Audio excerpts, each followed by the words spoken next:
morning, boys and girls. Today we're going to talk about constructed response questions and how to answer constructed response questions. Constructed response questions are also known as short answer questions. So whenever you're taking an assessment or you're completing an assignment, you have some lines to write on and you have a question to answer. This is one way that you are going to be able to answer those questions in a way that is very detailed and impressive to your teacher. Now, usually when you answer a constructed response question, when the teacher grades it, you're either going to get a 0, a 1, or a 2. So a 0 means that you didn't answer the question, you didn't provide any evidence, and you didn't get the answer right. A 1 is that maybe you did a few of those things, but a 2 is where you've done all of these things and you have proven that you know what you're talking about. So when we answer a constructed response question, we are going to use the RACE or RACER strategy. So that is an acronym that stands for different words that help you to follow a process and get the answer correct. So think of it like step 1, step 2, step 3, step 4, and then the R at the end is optional, but it's a great way to really make your answer perfect. So the R stands for restate. We're going to restate the question as a statement in our answer. The A stands for answer the question that's asked. So we really have to be sure that we know what the question is asking us and that our answer is related and relevant to the question that's being asked. The C stands for cite evidence that is text-based. So in 5th grade, that means that you use quotation marks and you pull directly from the text word for word to prove that your evidence or your examples are related to your answer. Then the E stands for elaborate and explain your thinking. What that means is that you're going to prove with your own thinking and your own ideas why your answer is correct. So you're going to just talk a little bit about your thinking and you're going to talk about why you chose the answer that you chose. And then the optional part at the end is restate the question again, and I'm going to show you how to do that. So imagine that we read a text about Halloween. It's not a text that I have on hand, but just imagine that we read a text about Halloween and what Halloween was all about and what happens on Halloween.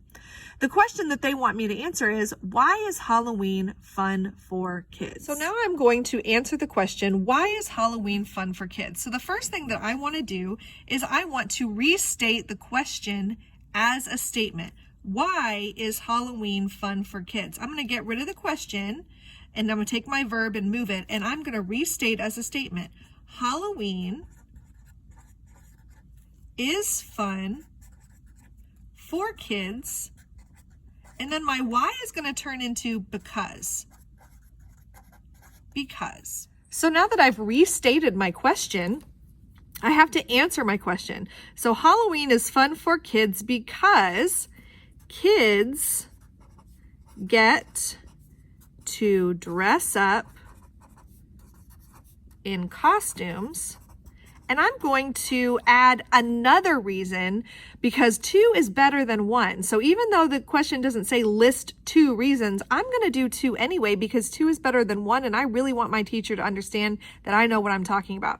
So Halloween is fun for kids because kids get to dress up in costumes and eat lots of candy.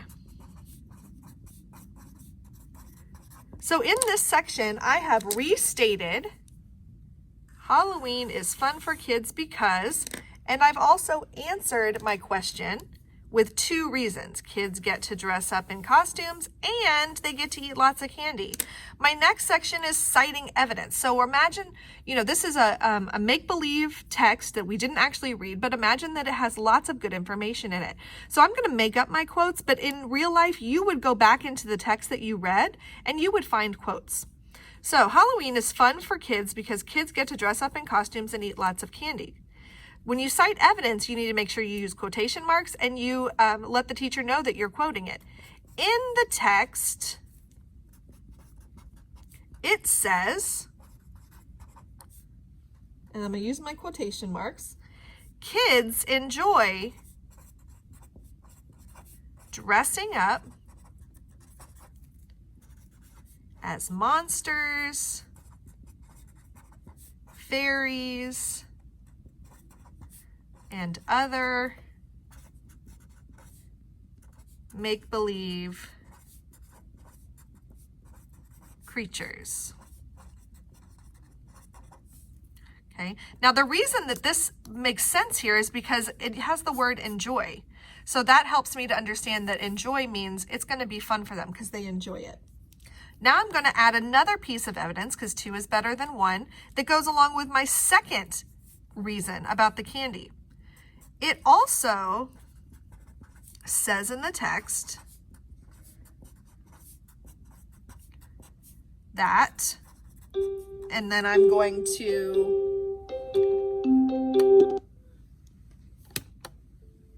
it also says in the text that, quote, kids go door to door in their neighborhood yelling, trick or treat. All right, so it also says in the text that kids go door to door in their neighborhood yelling trick or treat and collecting candy. Oh, it says delicious candy. Delicious candy to eat.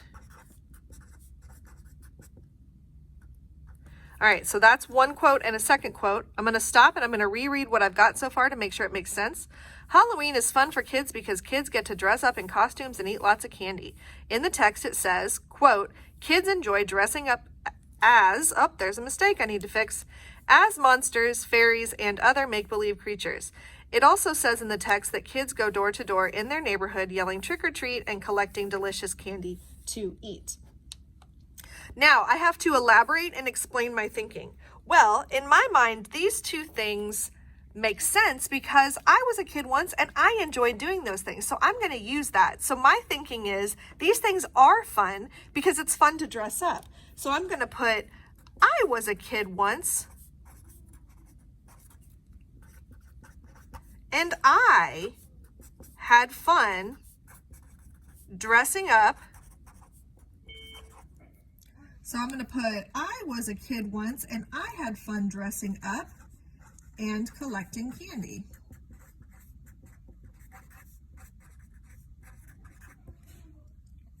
It's fun to pretend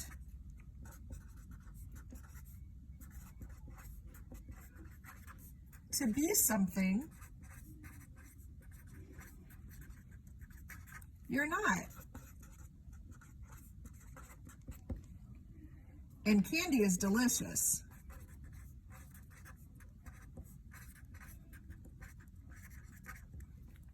Okay, so now I've got all parts of my race strategy. Halloween is fun for kids because kids get to dress up in costumes and eat lots of candy. In the text it says, comma, quote, kids enjoy dressing up as monsters, fairies, and other make-believe creatures. It also says in the text that kids go door to door in their neighborhood yelling trick or treat and collecting delicious candy to eat. Now I'm going to explain or elaborate. I was a kid once and I had fun dressing up and collecting candy. It's fun to pretend to be something you're not, and candy is delicious. Now I'm going to restate the question again. That's why Halloween is fun for kids.